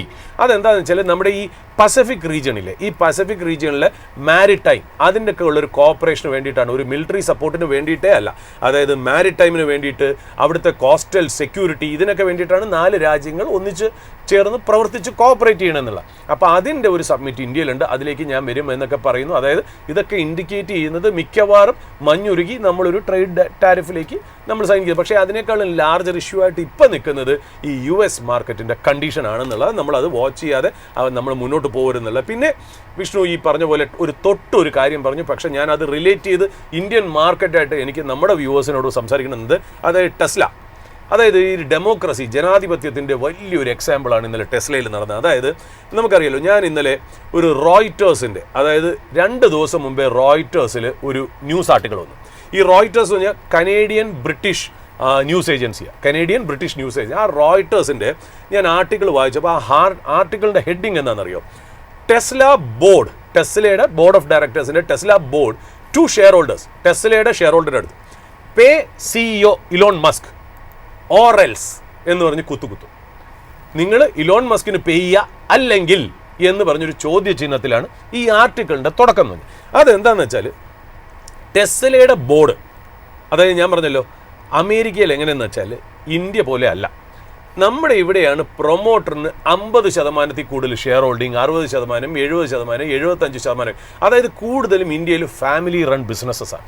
അവിടെ ഒരു കമ്പനിയുടെ ഷെയർ ഹോൾഡിങ്ങിലെ മെജോറിറ്റി ഷെയർ ഹോൾഡറും പ്രൊമോട്ടറാണ്. ആ പ്രൊമോട്ടർ ഫാമിലി റിലേറ്റഡ് ആണ്. വളരെ കുറച്ച് ഭാഗങ്ങളെ അതിനകത്ത് FIIs, DIs, നമ്മളെപ്പോലത്തെ റീറ്റെയിൽ ഇൻവെസ്റ്റേഴ്സൊക്കെ ഉള്ളൂ. അതായത് നമ്മുടെയൊക്കെ ഒരു family driven, promoter driven companies ആണ് എന്നുള്ളത്. എന്നാൽ US അങ്ങനെയല്ല. US ശരിക്കും പറഞ്ഞാൽ വളരെ, അതിൻ്റെ ഷെയർ ഹോൾഡിംഗ് പാറ്റേൺ നോക്കുകയാണെങ്കിൽ ഒരു ഫാമിലി പ്രൊമോട്ടറൊക്കെ ഉണ്ടാവുക എന്ന് പറഞ്ഞാൽ വളരെ വിരളമാണെന്നുള്ള. ആ കമ്പനി കംപ്ലീറ്റ് ഹോൾഡ് ചെയ്യുന്നത് complete institutions, large institutions, pension funds, sovereign funds, അതായത് ഇൻവെസ്റ്റേഴ്സാണ് ഒരു കമ്പനിയെ ഡ്രൈവ് ചെയ്യണത്. അത് ഇൻസ്റ്റിറ്റ്യൂഷൻ ഇൻവെസ്റ്റർ ആവാം, റീറ്റെയിൽ ഇൻവെസ്റ്റേഴ്സും ആവാം. ഇൻസ്റ്റിറ്റ്യൂഷൻസ് ഡ്രൈവ് ചെയ്യുന്നു, കമ്പനി നടത്തുന്നതാരാ? ഈ ഷെയർ ഹോൾഡേഴ്സ്, അതായത് ഈ ഷെയർ ഹോൾഡേഴ്സ് ആയിട്ടുള്ള ഇൻസ്റ്റിറ്റ്യൂഷൻ ഇൻവെസ്റ്റേഴ്സും റീറ്റെയിൽ ഇൻവെസ്റ്റേഴ്സും കൂടെ ചേർന്ന് വരുന്ന ഷെയർ ഹോൾഡേഴ്സ് ഒരു ബോർഡിനെ അപ്രൂവ് ചെയ്യുന്നു. ആ ബോർഡ് CEOനെ അപ്പോയിന്റ് ചെയ്യുന്നു, CFOനെ അപ്പോയിന്റ് ചെയ്യുന്നു, ചീഫ് മാർക്കറ്റിംഗ് ഓഫീസറിനെ അപ്പോയിന്റ് ചെയ്യുന്നു. അങ്ങനെ പ്രൊഫഷണൽ രീതിയിലാണ് നടത്തുന്നത്. അവിടെ ഒരു ഒരാൾക്ക് ചേരെ ഏറ്റവും വലിയ ഷെയർ ഹോൾഡർ എന്നൊക്കെ പറയുന്നത് 15%, 18%, 20%. ഇവിടേക്കാണ് ഏറ്റവും വലിയ ഷെയർ ഹോൾഡർ എന്ന് പറയുന്നത് എത്ര? 70%, 60% ഒക്കെയാണെന്നുള്ള. അപ്പോൾ അവിടെ ബോർഡ് ഷെയർ ഹോൾഡേഴ്സിൻ്റെ അടുത്ത് റിക്വസ്റ്റ് ചെയ്യുകയാണ്, സിഇഒക്ക് പേ ചെയ്തില്ലെങ്കിൽ നമ്മുടെ കമ്പനി അവതാളത്തിലാവും എന്നുള്ള റിക്വസ്റ്റ് ആണ് വെക്കുന്നത് എന്നുള്ള. അതായത് $875 ബില്യൺ കമ്പനി സ്റ്റോക്ക് ഓപ്ഷൻ അദ്ദേഹത്തിന് കൊടുത്തില്ലെങ്കിൽ അദ്ദേഹം ഈ കമ്പനി ലീവ് ചെയ്ത് പോകും എന്നുള്ള രീതിയിലാണ് അദ്ദേഹം പറയുന്നത്. എനിക്ക് തോന്നുന്നു ഇലോൺ മസ്കിന് തന്നെ ഈ കമ്പനിയിൽ എത്രയുണ്ട്? 12% എങ്ങാണ്ട് സ്റ്റേക്ക് ഉള്ളൂ തന്നെ. അപ്പൊ അദ്ദേഹം കളഞ്ഞിട്ടിട്ട് പോകുന്നതാണ്. അപ്പൊ ഇലോൺ മസ്കിന്റെ കമ്പനി നമ്മൾ പറയുമ്പോൾ ഇലോൺ മസ്ക് ആണ് അതിൻ്റെ ഫാമിലി. അതായത് നമ്മുടെ ഇവിടെ അംബാനീസ് അല്ലെങ്കിൽ ടാറ്റാസ് 71%, 72% ടാറ്റാ സൺസ് TCSൽ ഹോൾഡ് ചെയ്യണേ. അതേപോലെയൊന്നും അല്ല, ഇലോൺ മസ്ക് വെറും 12% ടെസ്ലയിൽ ഹോൾഡ് ചെയ്യണേ എന്നുള്ള കാര്യം ഇപ്പോൾ നടന്നാൽ തന്നെ ഓൾമോസ്റ്റ് ഒരു 25% മാത്രമേ എത്തുള്ളൂ എന്നാണ് എനിക്ക് തോന്നുന്നത്. Correct, exactly. അപ്പോൾ ഇതിനകത്ത് ബോർഡ് പറയുന്നത് വെച്ചാൽ നമ്മൾ ഇദ്ദേഹത്തെ ഇലോൺ മസ്കിനെ ഈ പേ പാക്കേജ് കൊടുത്ത് കോമ്പൻസേറ്റ് ചെയ്തില്ലെന്നുണ്ടെങ്കിൽ നമ്മുടെ ഷെയർ ഇടിഞ്ഞ് താഴേക്ക് പോകും എന്നുള്ളതാണ് പറയുന്നത്. അതായത് പറഞ്ഞു വെക്കുന്ന ഒരു കാര്യം എന്താ, ഒരു ആർട്ടിഫിഷ്യൽ ഇൻ്റലിജൻസ് ജഗർനോട്ടായി ടെസ്ലയെ ഫ്യൂച്ചർ കമ്പനിയായി മാറ്റണമെങ്കിൽ ഇലോൺ മസ്കിൻ്റെ വളരെ വലിയ ആവശ്യമുണ്ട് എന്നുള്ള. അതായത് ടെസ്ലയുടെ മാർക്കറ്റ് വാല്യൂ എത്രയാവുമെന്നറിയോ? ഇത് പേ പാക്കേജ് കൊടുത്ത് മുന്നോട്ട് പോവുകയാണെങ്കിൽ അതിൻ്റെ പ്രോമിസ്, അതായത് ഇതിൻ്റെ പ്രത്യേകത എന്താണെന്നറിയോ? ഈ കമ്പനിയെ ഒരു ലെവൽ വരെ എത്തിക്കാനുള്ള പേ പാക്കേജാണ്. അതായത് വെറുതെ കാശ് കൊടുക്കുകയല്ല. നമ്മുടെ ഇവിടെയൊക്കെ ബോർഡ് ഓഫ് ഡയറക്ടേഴ്സ് കയറി ഇരുന്ന് എക്സിക്യൂട്ടീവ് ഡയറക്ടറിന് അവർ തന്നെ തീരുമാനിക്കും ഞങ്ങളുടെ സാലറി 10 കോടിയാണ്, 20 കോടിയാണ്, 25 കോടിയാണ്. അത് പേരിന് വോട്ടിങ്ങിനിടും. ഈ 50% മുകളിൽ ഈ പ്രൊമോട്ടേഴ്സിൻ്റെ ആൾക്കാർ തന്നെ ആയിരിക്കും അത് എല്ലാം പാസ്സായി വിടും. നമ്മൾ ഡിസെൻറ്റ് വോട്ട് ഇട്ടാലും അതിനകത്ത് വലിയ വിലയൊന്നുമില്ലെന്ന്. ഇവിടെ ഇലോൺ മസ്കിൻ്റെ പ്രത്യേകത എന്ന് വെച്ചാൽ, ഞാൻ അത് ആക്ച്വലി സെക്കൻഡ് ഹാഫിൽ പറയാം. ഇത് ശരിക്കും പറഞ്ഞാൽ എന്താണ് ഈ ഇഷ്യൂ വരാൻ കാര്യം വെച്ചാൽ, 2018 ഈ ടെസ്ലയുടെ ബോർഡ് ഇലോൺ മസ്കിന് വലിയൊരു പേ പാക്കേജ് ഓക്കെ ആക്കിയിരുന്നു. Okay, largest ever in the corporate history. അതിനകത്ത് ഈ സ്റ്റോക്ക് ഓപ്ഷൻസ് ലിങ്ക് ചെയ്തിരിക്കുന്നത് മൈൽ സ്റ്റോൺ വെച്ചിട്ടാണ്. അതായത് ഈ കമ്പനി ഇത്രത്തോളം എത്തിച്ചു കഴിഞ്ഞാൽ ഇത്രത്തോളം സ്റ്റോക്ക് കിട്ടും, ഇത്രത്തോളം എത്തിച്ചു കഴിഞ്ഞാൽ ഇത്രയും സ്റ്റോക്ക് കിട്ടും എന്നുള്ള ഒരു പാക്കേജ് ആയിരുന്നു ശരിക്കും പറഞ്ഞാൽ ഇദ്ദേഹത്തിന് 2018 അപ്രൂവ് ചെയ്ത്. ബട്ട് ഒരു ഗ്രൂപ്പ് ഓഫ് ഷെയർ ഹോൾഡേഴ്സ് ഇതിനെതിരെ കേസ് കൊടുത്തു. കൊടുത്തിട്ട് പറഞ്ഞു, ഈ ഇലോൺ മസ്കിൻ്റെ ആൾക്കാരാണ് ഈ കമ്പനിയുടെ ബോർഡിലൊക്കെ ഇരിക്കുന്നത്, അദ്ദേഹം ഹാൻഡ് പിക്ക് ചെയ്ത ആൾക്കാരാണ്, ഇലോൺ മസ്കിനെ സഹായിക്കാൻ വേണ്ടിയിട്ടാണ് ഇത് ചെയ്തതെന്നൊക്കെ പറഞ്ഞിട്ട് കേസ് കൊടുത്തു. 2024 ഡെലാവെയർ കോർട്ട് ശരിക്കും പറഞ്ഞാൽ ഈ ഡിസിഷനെ വോയിഡ് ആക്കി, അതായത് നിലനിൽക്കില്ല എന്നുള്ള രീതിയിൽ തന്നെ ആക്കി. അപ്പോൾ ഈ എന്താ പറയുക, മസ്ക് ശരിക്കും പറഞ്ഞാൽ എത്രയും 12-14% കൊണ്ടാണ് ഹോൾഡ് ചെയ്യുന്നത് ഈ ടെസ്ലയിൽ. അദ്ദേഹത്തിന് മെജോറിറ്റിയും ഇല്ല. അയാൾ വളരെ ബ്രില്യൻ്റ് ആണ്. ബട്ട് ഈ പറയുന്ന പോലെ അദ്ദേഹം ഇത്രയും കാര്യങ്ങൾ ഡിക്റ്റേറ്റ് ചെയ്യാൻ പാടില്ല, അത് കമ്പനിയുടെ ടോട്ടൽ ഷെയർ ഹോൾഡർ വാല്യൂവിനെ നശിപ്പിക്കുന്നു എന്നുള്ളതാണ് ഒരു സെറ്റ് ഓഫ് ഷെയർ ഹോൾഡേഴ്സിൻ്റെ വാദം എന്നുള്ളത്. അപ്പോൾ ഈ മറ്റുള്ള ഈ എതിർത്തുന്ന ഷെയർ ഹോൾഡേഴ്സൊക്കെ പറഞ്ഞു എന്നറിയോ, ഇതൊരു വൺ മാൻ കമ്പനിയായി പോകാൻ പാടില്ല എന്നുള്ള രീതിയിൽ തന്നെയാണ്. ആ power of share holder activism നോക്കൂ. അതായത് ഷെയർ ഹോൾഡേഴ്സാണ് നിശ്ചയിക്കുന്നത് സിഇഒന് എത്ര കൊടുക്കണമെങ്കിൽ എങ്ങനെ ഇൻസെൻറ്റീവ് പ്ലേസ് ചെയ്യണം. അതായത് എന്തോരം ഡെമോക്രസിയാണ് അവിടെ നടക്കുന്നത്. ഇന്ത്യയിലാണെങ്കിലോ നമ്മുടെ ശരിക്കും പറഞ്ഞാൽ നമ്മൾ സ്റ്റോക്ക് മാർക്കറ്റിലെ ആരെടുത്ത് ചോദിച്ചാലും സംസാരിക്കുമ്പോൾ അവരെടുത്ത് ആക്കി ചോദിക്കുന്നത് ഇതിൽ പ്രൊമോട്ടറിന് എത്ര ഷെയർ ഹോൾഡിംഗ് ഉണ്ട്. അപ്പോൾ നമ്മൾ പറയുകയാണ് 14% ഷെയർ ഹോൾഡിംഗ് എന്ന് പറഞ്ഞാൽ അത് നെഗറ്റീവായിട്ടാണ് ഇവിടെ കണക്കാക്കുന്നത്. അതെ, ശരിക്കും പറഞ്ഞാൽ പ്രൊമോട്ടറിന് 50% മുകളിലുള്ളത് മഹാവൃത്തിയോടാണ്. നമ്മൾ ഈ TCSന്റെ കേസ് തന്നെ പറഞ്ഞു, ടാറ്റാ സൺസിന് 70% ഉള്ളതുകൊണ്ട് എന്താ, ഈ കമ്പനിക്ക് ആർട്ടിഫിഷ്യൽ ഇന്റലിജൻസിന് R&Dക്ക് വെച്ചിരുന്ന കാശൊക്കെ കമ്പനി ഡിവിഡൻഡ് ആയിട്ട് ഡിക്ലെയർ ചെയ്ത് അതിന്റെ 70% 100 രൂപ ഡിവിഡൻഡ് ഡിക്ലെയർ ചെയ്യുക, 71 രൂപയും പ്രൊമോട്ടറിന് പോയി. നമുക്ക് വളരെ നക്കാപ്പിച്ച കാശ് നമുക്ക് കിട്ടി. നമ്മൾ ഈ ഡിവിഡൻഡ് കൊണ്ടുവരുന്നത് ഡിവിഡൻഡ് പേയിങ് കമ്പനിയാണ്, ഡിവിഡൻഡ് പേയിങ്. എന്നാൽ ആ പൈസ തിരിച്ച് ഈ കമ്പനി തന്നെ ഇട്ട് ഏതെങ്കിലും ആർട്ടിഫിഷ്യൽ ഇന്റലിജൻസ് കമ്പനിയിൽ അവർ ഇൻവെസ്റ്റ് ചെയ്യുകയോ ഏതെങ്കിലും ആർട്ടിഫിഷ്യൽ ഇന്റലിജൻസ് കേപ്പബിലിറ്റി അവർ എന്താ പറയുക ഡെവലപ്പ് ചെയ്യുകയോ ചെയ്തിരുന്നെങ്കിൽ ഈ TCSന്റെ ഷെയർ ഇവിടുന്ന് ട്രിപ്പിളായേനെ. എന്തൊരു വലിയ വെൽത്ത് ക്രിയേഷൻ ആയിരുന്നു. അതിന് പകരം നമുക്ക് നക്കാപ്പിച്ച ഡിവിഡൻഡ് തന്നു എന്നുള്ള. ഇപ്പം ഞാൻ എപ്പോഴും പ്രൊപ്പോണന്റ്, എൻ്റെ വ്യക്തിപരമായിട്ടുള്ള അഭിപ്രായമാണ്. ഇതിൽ നിങ്ങൾക്ക് പല പ്രേക്ഷകർക്കും ഇതിൽ ഓപ്പോസിറ്റ് അഭിപ്രായം ഉണ്ടാവും, പലർക്കും ഡിവിഡൻഡ് മാത്രം മതി എന്നുള്ള. എന്നെ സംബന്ധിച്ച് സ്റ്റോക്ക് എന്ന് പറയുന്ന ഒരു സ്ഥലം പോലെ മേടിച്ചിട്ട് over A period of time വലിയൊരു വെൽത്ത് ക്രിയേഷനാണ് ഞാൻ ആലോചിക്കുന്നത് എന്നുള്ളത്. അത് വേണമെന്നുണ്ടെങ്കിൽ ആ കമ്പനി അത് രീതിയിൽ പോകണം. അപ്പോൾ സ്മോൾ ഷെയർ ഹോൾഡിംഗ് എന്ന് പറയുന്നത് വളരെ നല്ലതാണ് എന്നുള്ള രീതിയിലാണ് ഇതിനകത്ത് വരുന്നത് എന്നുള്ളത്. ഇനിയിപ്പോൾ നമുക്ക് നോക്കാം, ഈ ടെസ്ലയിലെ ഷെയർ ഹോൾഡേഴ്സ് ഇന്നലെ ആ വോട്ടിംഗ് നടന്നു. ഏതാണ്ട് 70% വോട്ടിന് അത് അപ്രൂവ് ആയിരിക്കുന്നു. അങ്ങനെ 1 ട്രില്യൺ കോമ്പൻസേഷൻ പാക്കേജ് ഇലോൺ മസ്കിനായി. 75% ആൾക്കാർ വോട്ട് ഫേവറിലാണ് കാസ്റ്റ് ചെയ്തതെന്നുള്ള. നോർജസ് ബാങ്ക് കുറച്ച് എന്താ ഈ പറയുന്ന പോലെ proxy advisory firm. Norges bank എന്ന് പറഞ്ഞാൽ നോർവേയിലെ സോവറിൻ വെൽത്ത് ഫണ്ട് ആട്ടോ. അവർ 9th ലാർജസ്റ്റ് ഷെയർ ഹോൾഡറാണ് ടെസ്ലയിൽ. അവരൊക്കെ ഇതിനെ എതിർത്ത് വോട്ട് ചെയ്താണ്. പക്ഷേ ഇതിനെ സപ്പോർട്ട് ചെയ്തിട്ട് Schwab asset management, Florida state board അഡ്മിനിസ്ട്രേഷനൊക്കെ ഈ പറഞ്ഞ പോലെ പേ പാക്കേജ് അപ്രൂവ് ചെയ്യണം എന്നുള്ള രീതിയിലാണ് ഇത് പോണതെന്നുള്ളതാണ്. അങ്ങനെ ഇതോടുകൂടി 12-14% സ്റ്റേക്ക് ഉണ്ടായിരുന്ന ഇലോൺ മസ്കിന് ഇതോടുകൂടി 25% സ്റ്റേക്കായിട്ട് ഉയർന്നിരിക്കുന്നു. ഒരു ക്യാവിയറ്റാണ് അതിനകത്ത്. ഇതാണ് ഷെയർ ഹോൾഡർ ആക്ടിവിസത്തിൻ്റെ ഏറ്റവും ബെസ്റ്റ്. എനിക്ക് ഏറ്റവും ഇഷ്ടപ്പെട്ട കാര്യം എന്ന് വെച്ചാൽ ലെസ്സർ ഷെയർ ഹോൾഡറിങ് എങ്ങനെയാണ് കമ്പനിയെ ബെനിഫിറ്റ് ചെയ്യണമെന്നുള്ള. അതായത് ഈ ഷെയർ ഹോൾഡേഴ്സ് അപ്രൂവ് ചെയ്ത പാക്കേജ് ഉണ്ടല്ലോ, ഈ അപ്രൂവ് ചെയ്ത പാക്കേജിൽ ഈ മാർക്കറ്റ് വാല്യുവേഷൻ്റെ ഒരു മൈൽ സ്റ്റോണും ഉണ്ട്, ഓപ്പറേഷണൽ മൈൽ സ്റ്റോണും ഉണ്ട്. അതായത് എക്സാമ്പിൾ എന്ന് വെച്ചാൽ ഈ പറയുന്ന പേ പാക്കേജ് ഉടനെ തന്നെ കിട്ടില്ല, ഓരോ ടാർജറ്റ് അച്ചീവ് ചെയ്യുമ്പോഴേ കിട്ടുള്ളൂ. ആ ടാർജറ്റ് അച്ചീവ് ചെയ്യലാണ് ഇലോൺ മസ്കിൻ്റെ ജോലി. അതായത് $2 ട്രില്യൺ മാർക്കറ്റ് വാല്യൂ എത്തുകയും 20 മില്യൺ വെഹിക്കിൾസ് ഡെലിവറിയും ചെയ്ത് കഴിഞ്ഞാൽ മാത്രമേ 2 ട്രില്യൺ കിട്ടുള്ളൂ. 20 മില്യൺ വെഹിക്കിൾസ് ഡെലിവറി ചെയ്താൽ 2 ട്രില്യൺ കിട്ടും. 10 മില്യൺ ആക്റ്റീവ് സബ്സ്ക്രിപ്ഷൻ ക്രിയേറ്റ് ചെയ്യുകയാണെങ്കിൽ 2.5 ട്രില്യൺ കിട്ടും. Robots 1 million robots company delivery ചെയ്യുകയാണെങ്കിൽ ഇലോൺ മസ്കിന് 3 ട്രില്യൺ കിട്ടും. അങ്ങനെ വന്നിട്ടുണ്ടല്ലോ. ഏതാണ്ട് 50 ബില്യൺ ഇബിറ്റ ഉണ്ടാക്കുമ്പോൾ 4 ട്രില്യൺ കിട്ടും. 80 ബില്യൺ ഇബിറ്റ കമ്പനി ക്രിയേറ്റ് ചെയ്യുമ്പോൾ ഇയാൾക്ക് 4 ട്രില്യൺ കിട്ടും. $130 ബില്യൺ കമ്പനിയുടെ എബിറ്റ ഓപ്പറേറ്റിംഗ് പ്രോഫിറ്റ് ക്രിയേറ്റ് ചെയ്യാൻ നേരത്ത് ഇദ്ദേഹത്തിന് 5 ട്രില്യൺ കിട്ടും. ഏതാണ്ട് $400 ബില്യൺ ഓപ്പറേറ്റിംഗ് പ്രോഫിറ്റ് കിട്ടുമ്പോൾ കമ്പനി ഉണ്ടാക്കുമ്പോൾ ഇദ്ദേഹത്തിന് 6.5 ട്രില്യൺ. അതായത് സ്ലാബ് വെച്ചിട്ടാണ്. ഇത്രയും അച്ചീവ് ചെയ്ത് കഴിഞ്ഞാൽ, ഇത്രയും മൈൽ സ്റ്റോൺസ് അച്ചീവ്, അത് നമ്പർ ഓഫ് വെഹിക്കിൾസ് സെല് ചെയ്തായിക്കോട്ടെ, കമ്പനിയുടെ ഓപ്പറേറ്റിംഗ് പ്രോഫിറ്റ് ആയിക്കോട്ടെ, അത് എത്തും തോറും ഇദ്ദേഹത്തിനുള്ള പേ പാക്കേജ് കൂടിക്കൊണ്ടിരിക്കുക. എന്ത് ബ്യൂട്ടിഫുൾ ആയിട്ടുള്ളൊരു സിസ്റ്റമാണ് അവിടെ ഡെവലപ്പ് ചെയ്തതെന്ന് വെച്ചാൽ. അപ്പോൾ ഇതാണ് ശരിക്കും പറഞ്ഞാൽ ആ പേ പാക്കേജിൻ്റെ പ്രത്യേകത. നമുക്ക് ടെക്നിക്കൽസ് ആയിട്ടുണ്ടെന്നുണ്ടെങ്കിൽ ടെക്നിക്കൽ എടുക്കാം എന്നുള്ളതാണ്. ഇല്ല സാർ, നമുക്ക് ഇന്ന് ഗസ്റ്റ് ഓൾറെഡി ഇല്ല. നമുക്ക് എന്തായാലും നമുക്ക് ഡിസ്കഷൻ തുടരാമെന്ന് ഞാൻ കരുതുന്നു. സാർ ഇപ്പോൾ പറഞ്ഞപ്പോഴാണ് ഇന്ന് ഞാൻ ഒരു കാര്യം ശ്രദ്ധിച്ചത്. പ്രൊമോട്ടർ ഹോൾഡിംഗ് കുറഞ്ഞു വരുമ്പോൾ നമ്മളിപ്പോൾ സ്ക്രീനർ എടുത്ത് നോക്കിയാലും നെഗറ്റീവ് സൈഡിലാണ് കിടക്കുന്നത് അല്ലേ, പ്രൊമോട്ടർ ഹോൾഡിംഗ് കുറവ് എന്ന രീതിയിൽ. പക്ഷേ അത് ഇപ്പോൾ സാറ് പറഞ്ഞ പോലെ ഒരു കാര്യം നോക്കുമ്പോഴത്തേക്കും ആ ഒരു പ്രൊമോട്ടറിന് തന്നെ ഒരു മോട്ടിവേഷനാണ് ശരിക്കും പറഞ്ഞാൽ. കൂടുതൽ ഒരു മികച്ച രീതിയിൽ പെർഫോമൻസ് ചെയ്യുകയാണെങ്കിൽ കൂടുതലൊരു സ്വാധീനം ഇപ്പോഴെന്തായാലും കമ്പനിയിൽ ഉണ്ടാകുമെന്ന രീതിയിലുള്ള കാര്യങ്ങളൊക്കെ തന്നെ. സാർ ഏതായാലും നമുക്ക് ഇന്നത്തെ ഒരു സ്പോട്ട്ലൈറ്റ് സ്റ്റോക്കിൽ ഏത് ബിസിനസ്സാണ് നമുക്ക് അവതരിപ്പിക്കാനുള്ളത്? വിഷ്ണു, ഇതിൽ ആക്ച്വലി ഞാൻ ആ സ്പോട്ട്ലൈറ്റ് സ്റ്റോക്കിൽ വരുന്നതിന് മുമ്പ് തന്നെ ഇതിപ്പോൾ രണ്ട് രീതിയിലാണ് ആ ഒരു ഇഷ്യൂവിനെ നമ്മൾ അഫക്റ്റ് ചെയ്യുന്നത്. അതായത് നമ്മൾ ചിലപ്പോൾ ഈ ഹയർ ഷെയർ ഹോൾഡിങ്ങിനുള്ളതിന് അതിൻ്റേതായ പോസിറ്റീവ്സ് ഉണ്ട്, അതിൻ്റേതായ നെഗറ്റീവ്സ് ഉണ്ട്. എന്നാൽ ലോവർ ഷെയർ ഹോൾഡിംഗ് എന്ന് പറയുന്നത് മോശമായിട്ട് കണക്കാക്കരുത്. അതായത് ഒരു കമ്പനിക്ക് ഷെയർ ഹോൾഡിങ്ങിൻ്റെ പാറ്റേൺ എന്തായാലും ആ കമ്പനിക്ക് 100% ഷെയർ ഹോൾഡിങ്ങും ഉണ്ടാവുമല്ലോ. പക്ഷേ ഒരു പ്രൊമോട്ടർ എന്ന് പറയുന്ന ആളില്ല എന്നുള്ള പ്രത്യേകത മാത്രമേ അതിനകത്തുള്ളൂ. പ്രൊമോട്ടർ ഇല്ലാതെ വരുമ്പോൾ എന്തെന്ന് വെച്ചാൽ ഈ ബോർഡ് ഓഫ് ഡയറക്ടേഴ്സ് കുറച്ചുകൂടി പ്രൊഫഷണലാവും.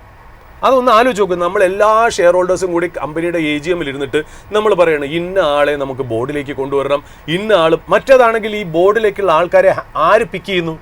പ്രൊമോട്ടർ പിക്ക് ചെയ്യുന്നു. പ്രൊമോട്ടറിൻ്റെ ചമച്ച ആൾക്കാരെ പിക്ക് ചെയ്തിട്ടാണ് ഒരു ബോർഡ് ഉണ്ടാക്കുന്നത്. ആ ബോർഡിന് എന്താണ് ഗുണം? നമ്മളിപ്പോൾ ഒരു കമ്പനി ഉണ്ടാക്കുന്നു, ആ കമ്പനിയിൽ നമ്മളൊന്ന് ആലോചിച്ച് നോക്കൂ. ഗൂഗിളിൽ ഉണ്ടായിരുന്ന നമ്മുടെ ഒരു ഫ്രണ്ട്, ആപ്പിളിൽ ഉണ്ടായിരുന്ന നമ്മുടെ ഒരു ഫ്രണ്ട്, റിലയൻസിൽ വർക്ക് ചെയ്തിരുന്ന നമ്മുടെ ഫ്രണ്ട്, അതെല്ലാം നമുക്ക് ഈ പറയുന്ന പോലെ ഷെയർ ഹോൾഡേഴ്സിൻ്റെ അപ്രൂവലും കൂടെ എടുത്ത് ആ ഒരു എഫിഷ്യൻ്റ് ആയിട്ടുള്ള ഒരു ബോർഡ് ക്രിയേറ്റ് ചെയ്യണോ ഇഷ്ടം? അതോ പ്രൊമോട്ടറായ ഞാൻ 75% ഹോൾഡ് ചെയ്തിട്ട് എൻ്റെ വല്യമ്മയുടെ മോൻ, എൻ്റെ അച്ഛൻ്റെ അനിയൻ്റെ മകള്, ഇവരെയൊക്കെ വെച്ച് എൻ്റെ ഫാമിലിയിലെ ആൾക്കാരെ വെച്ച് ബോർഡ് പോകണോ? എങ്ങനെയായിരിക്കണം ഒരു ബോർഡ് പോകേണ്ടത്? അപ്പോൾ ഞാൻ പറഞ്ഞല്ലോ, ഹയർ ഷെയർ ഹോൾഡിംഗ് എന്ന് പറയുന്നത് മോശമായിട്ട് ഞാൻ ഒരിക്കലും കണക്കാക്കുന്നില്ല. പക്ഷേ ഹയർ ഷെയർ ഹോൾഡിംഗ് വരുമ്പോൾ അതിന് പോസിറ്റീവ്സും ഉണ്ട്, നെഗറ്റീവ്സും ഉണ്ട്. അതേപോലെ ലോവർ ഷെയർ ഹോൾഡിംഗ് വരുമ്പോൾ അതിന് പോസിറ്റീവ്സ് ഉണ്ട്, നെഗറ്റീവ്സ് ഉണ്ട്. എനിക്ക് ടെസ്ലയിലെ ഏറ്റവും വലിയ കാര്യം എന്നറിയോ? ആദ്യം ഷെയർ ഹോൾഡേഴ്സ് എല്ലാവരും കൂടെ ചേർന്ന് പറഞ്ഞു ഇലോൺ മസ്കിൻ്റെ തോന്നിവാസം പറ്റില്ല എന്ന് പറഞ്ഞു. ലാസ്റ്റ് ഇത് സംസാരിച്ച് നെഗോഷിയേറ്റ് ചെയ്ത് ഇപ്പോൾ എന്തായി? കമ്പനിയുടെ ടാർജറ്റ് വെച്ചിട്ട് അദ്ദേഹത്തിന് പേ പാക്കേജ് ആയി. ഒന്ന് ആലോചിച്ച് നോക്കൂ. ഇത്രയും റോബോട്ട് ടാക്സീസ് വിറ്റ് കഴിഞ്ഞാൽ ഇത്രയും പാക്കേജ്, ഇത്രയും ഇലക്ട്രിക് വെഹിക്കിൾസ് വിറ്റ് കഴിഞ്ഞാൽ ആ പാക്കേജ് ഇൻക്രീസ് ചെയ്യും, കമ്പനിയുടെ ഓപ്പറേറ്റിംഗ് പ്രോഫിറ്റ് ഇത്രയും ഇൻക്രീസ് ചെയ്ത് കഴിഞ്ഞാൽ ഇത്രയും പാക്കേജ് കിട്ടും. ഇതെങ്ങനെ കൊണ്ടുപോകുമ്പോൾ ആ കമ്പനി അങ്ങനെ തന്നെ നിലനിർത്തുക എന്നുള്ളത് അദ്ദേഹത്തിൻ്റെ ആവശ്യമാണെന്നുള്ളത്. അതായത് ഒന്ന് ആലോചിച്ച് നോക്കൂ, $2.4 ട്രില്യൺ വാല്യുവേഷൻ ഇലോൺ മസ്കിന് വരണം എന്നുണ്ടെങ്കിൽ ഈ കമ്പനി, അതായത് ടെസ്ല, $8.5 ട്രില്യൺ മാർക്കറ്റ് വാല്യൂ ആണ്. $8.5 ട്രില്യൺ മാർക്കറ്റ് വാല്യൂ എന്ന് പറയുമ്പോൾ ഇന്ത്യൻ എക്കണോമിയുടെ ഡബിൾ. അതെ അല്ലേ? ഇന്ത്യൻ എക്കണോമിയുടെ ഡബിൾ. അല്ലെങ്കിൽ എൻവിഡിയ പോലത്തെ ഒരു കമ്പനിയുടെ മാർക്കറ്റ് ക്യാപ്പിൻ്റെ ഇനി ഒരു 90% കൂടെ ആഡ് ചെയ്യുമ്പോഴാണ് ഈ ടെസ്ല വരുന്നത്. അപ്പോൾ ഇദ്ദേഹത്തിന് 2.4 ട്രില്യൺ വാല്യുവേഷൻ പേഴ്സണലി വരണമെന്നുണ്ടെങ്കിൽ ഈ കമ്പനി 8.5 ട്രില്യൺ വാല്യുവേഷൻ ആവും. അപ്പോൾ അദ്ദേഹത്തിൻ്റെ വാല്യുവേഷൻ കൂടുന്നുണ്ടെങ്കിൽ കമ്പനി വലുതാവണം. അപ്പോൾ കമ്പനിയിൽ എന്ത് വേണം? ഓപ്പറേഷണൽ പെർഫോമൻസ് വേണം, ആ ടാർഗറ്റ് അച്ചീവ് ചെയ്യണം. ഇതല്ലേ നമ്മളൊരു ഷെയർ ഹോൾഡേഴ്സ് ആഗ്രഹിക്കുന്നത്. അല്ലാണ്ട് ഇതിൻ്റെ മണ്ടയിൽ ഇരിക്കുന്ന ഷെയർ ഹോൾഡറിന് 50%, 60% ഉണ്ടായിട്ടെന്ത് കാര്യം?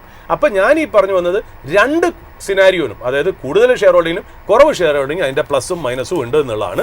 നമുക്കിനി എനിക്ക് തോന്നുന്നു ഗസ്റ്റ് ഇല്ല എന്നുള്ളത് നമുക്ക് ഉറപ്പായോ? അങ്ങനെയാണെങ്കിൽ നമുക്ക് സ്പോട്ട്ലൈറ്റ് സ്റ്റോക്കിലേക്ക് പോവാം.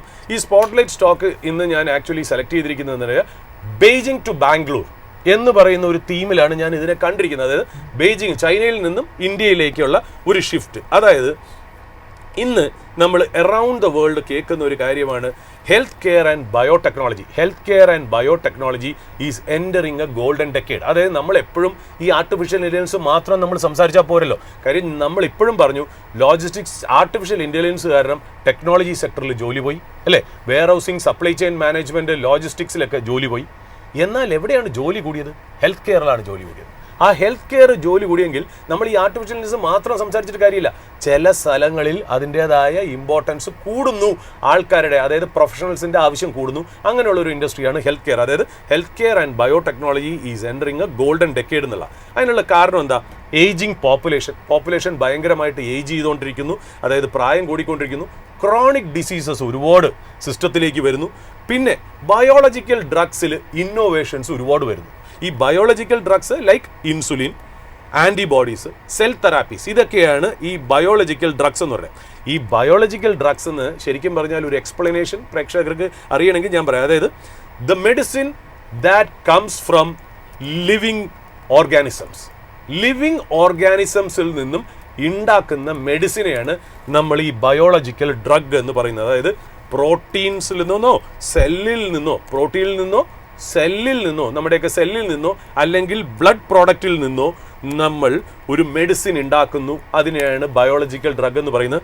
അതാണ് നമ്മൾ ഈ ഡിസീസിനെ ഡയഗ്നോസ് ചെയ്യാനും ട്രീറ്റ് ചെയ്യാനും പ്രിവെൻറ്റ് ചെയ്യാനും യൂസ് ചെയ്യുന്നത്. അപ്പോൾ ബയോളജിക്കൽ ഡ്രഗ് എന്താണെന്നുള്ളത് നമുക്ക് മനസ്സിലായല്ലോ. ലിവിങ് ഓർഗാനിസം ഉണ്ടാക്കുന്ന മെഡിസിൻസിനെയാണ് ഈ പറയുന്ന പോലെ ബയോളജിക്കൽ ഡ്രഗ്സ് എന്ന് പറയുന്നത്. അപ്പോൾ ഈ ഗ്ലോബൽ ബയോടെക് ഭയങ്കരമായിട്ട് ഈ ബയോളജിക്കൽ സ്പെൻഡിങ്ങിന് വേണ്ടിയിട്ടുള്ള ഒരു ഭയങ്കരമായിട്ട് സ്പെൻഡിങ് ലോകത്തേക്ക് നടക്കുന്നുണ്ട് എന്നുള്ളതാണ് അതിൻ്റെ പ്രത്യേകത.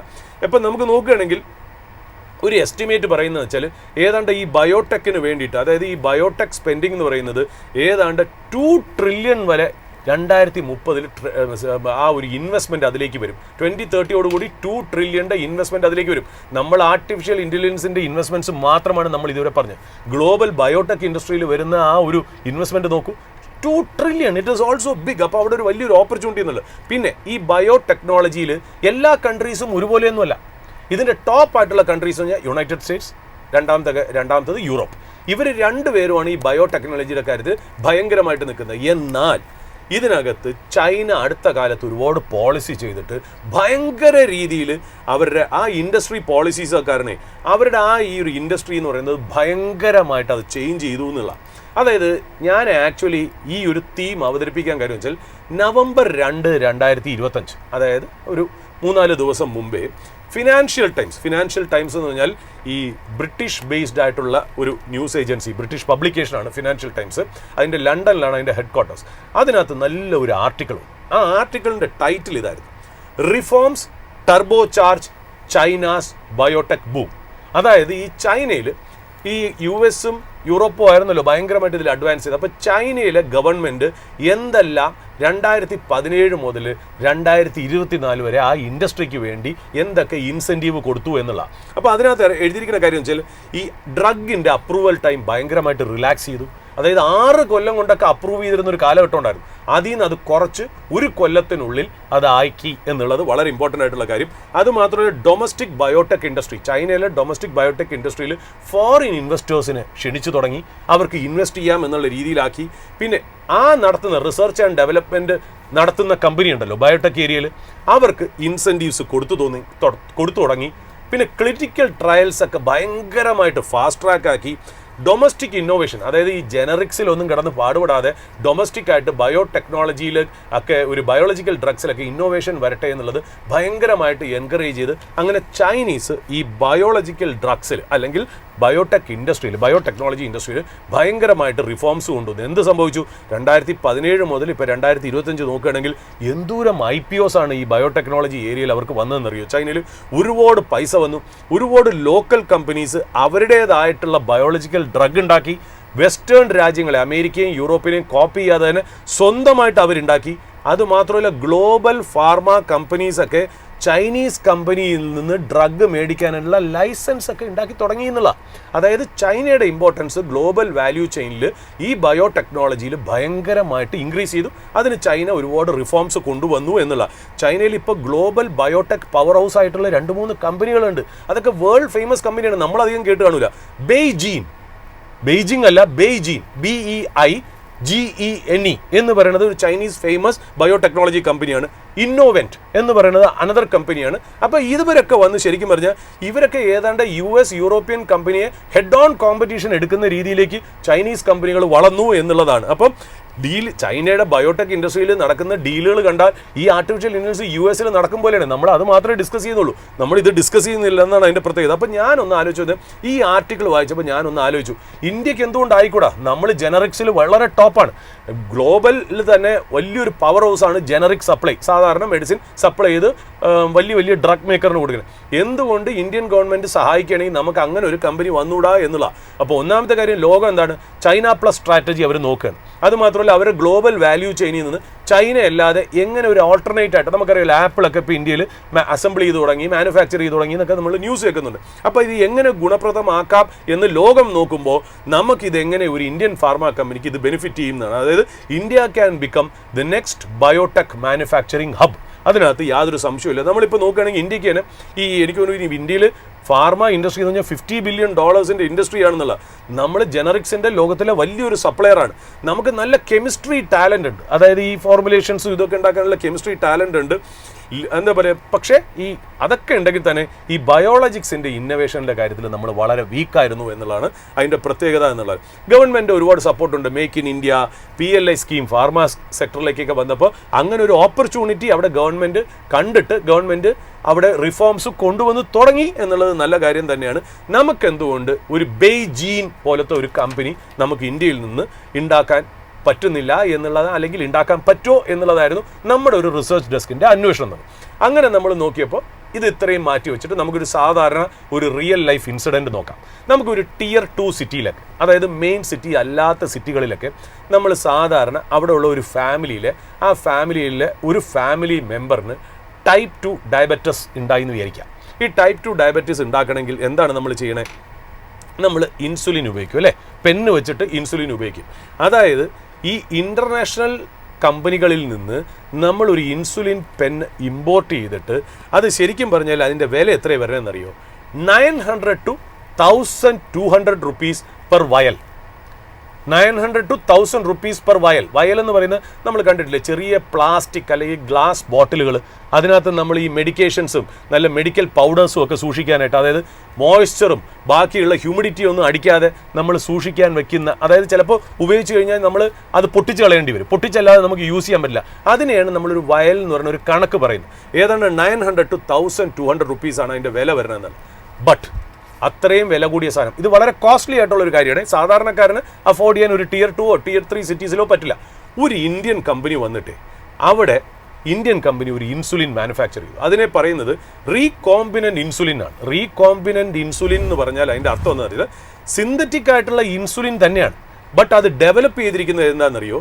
ഹ്യൂമൻ ഇൻസുലിൻ ജീൻ ഈസ്റ്റിലോ ബാക്ടീരിയയിലോ ഈസ്റ്റിലേക്കോ ഹ്യൂമൻ ഇൻസുലിൻ്റെ ജീൻ ഇഞ്ചക്ട് ചെയ്ത് ഉണ്ടാക്കുന്ന ഒരു സിന്തറ്റിക് ആയിട്ടുള്ള ഇൻസുലിനെയാണ് നമ്മൾ റീകോമ്പിനൻ്റ് ഇൻസുലിൻ എന്ന് പറയുന്നത്.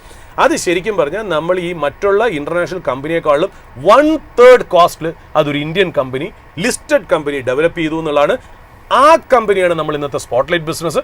ആ കമ്പനിയുടെ പേരാണ് ബയോകോൺ. അപ്പോൾ ബയോകോൺ എന്ന് പറയുന്നത് ശരിക്കും പറഞ്ഞാൽ അവരുടെ ഇൻസുലിൻസ് നമ്മൾ നോക്കുകയാണെങ്കിൽ ഇൻസുജെൻ അല്ലെങ്കിൽ ബാസാലോഗ്, സെംഗ്ലി എന്നൊക്കെ പറയുന്ന ഇൻസുലിൻ ഒരുപാട് പേര് 120 രാജ്യങ്ങളിലെ ഡയബറ്റിക്സ് എന്ന് പറയുമ്പോൾ ഡയബറ്റിക് പേഷ്യൻസിനെയാണ് പറയുന്നത്, ഡയബറ്റിക്സ് യൂസ് ചെയ്യുന്നുണ്ട് എന്നുള്ളതാണ്. അതും വളരെ, അതായത് ഇവരെന്ത് ചെയ്തു, ലൈഫ് സേവിങ് ഡ്രഗ് എന്ന് പറഞ്ഞ് വലിയ കോസ്റ്റ്ലി ആയിട്ടുള്ള സാധനത്തിന് ഒരു അഫോർഡബിൾ ഡ്രഗായിട്ട് ബയോകോൺ മാറ്റി എന്നുള്ളതാണ് പ്രത്യേകത.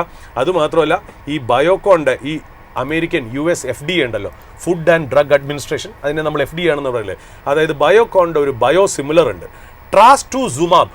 ഈ ട്രാസ്റ്റുസുമാബ് എന്ന് പറയുന്നത് ബ്രസ്റ്റ് ക്യാൻസറിന് വേണ്ടിയിട്ടുള്ള ഒരു ഡ്രഗ് ആണ് എന്നുള്ള. അത് ശരിക്കും പറഞ്ഞാൽ അത് US FDA അപ്രൂവ് ചെയ്തു.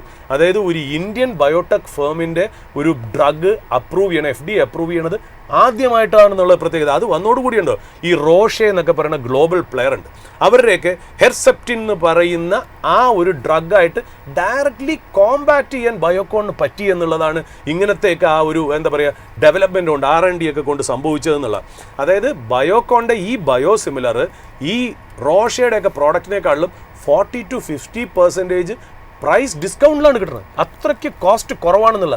അപ്പോൾ ഇന്ത്യ ആ സീനിലേക്ക് ഇറങ്ങിയാൽ ശരിക്കും പറഞ്ഞാൽ വളരെ കോസ്റ്റ്ലി ആയിട്ടുള്ള ഡ്രഗ്സ് അഫോർഡബിൾ ആയിട്ട് മാറ്റാൻ പറ്റുന്ന ബയോകോൺ തെളിയിച്ചു എന്നുള്ളതാണ് അതിൻ്റെ പ്രത്യേകത. ഇവരുടെ ഈ കോവിഡ് സമയത്തൊക്കെ ഇറ്റോളിസുമാബ് എന്ന് പറഞ്ഞ ഇവരൊരു ഡ്രഗ് ഉണ്ട്. അതായത് ഭയങ്കരമായിട്ടുള്ള ഈ സിവിയർ കോവിഡ് കേസിനൊക്കെ നമ്മൾ ഈ മെഡിസിൻ യൂസ് ചെയ്തിട്ടുണ്ട്.